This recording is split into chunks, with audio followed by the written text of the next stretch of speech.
Larangnya harga gas LPG di Banjarmasin terus menjadi keluhan warga di kota Seribu Sungai ini.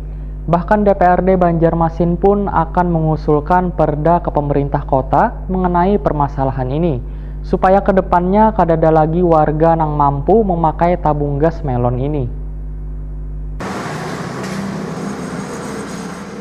Larangnya harga gas LPG di Banjarmasin terus menjadi keluhan warga di kota Seribu Sungai ini. Bahkan DPRD Banjarmasin pun akan mengusulkan perda ke pemerintah kota mengenai permasalahan ini. Wali Kota Banjarmasin Ibnu Sina wayah ditakuni Prima TV tengah hari Senin 15 April 2019 memadahkan, pemerintah kota akan sesegeranya melakukan pengkajian bersama asisten bidang perekonomian, Jua Dinas Perdagangan wan Perindustrian Banjarmasin terkait wacana anggota Dewan untuk membuat payung hukum mengenai gas LPG. Supaya kedepannya, kadada lagi warga yang mampu memakai tabung gas melon ini. Karena kosongnya gas di pasaran maulah harganya menjadi larang. Politisi PKS ini pun menyatakan, bila selawas ini jalinan kerjasama dengan Pertamina hanya sebatas mengawal sampai ke pangkalan. Kemudian setelah di pangkalan harga tabung gas 3 kg ini dijual bebas, padahal tabung melon ini merupakan barang bersubsidi yang seharusnya dinikmati warga kurang mampu. Ibnu Sina menyatakan akan mengkaji terlebih dahulu permasalahan gas LPG ini supaya jelas dasar hukumnya. Mengenai harga eceran tertinggi, sudah menjadi ketetapan pemerintah sehingga semestinya kadada yang menaikkan melebihi harga tersebut.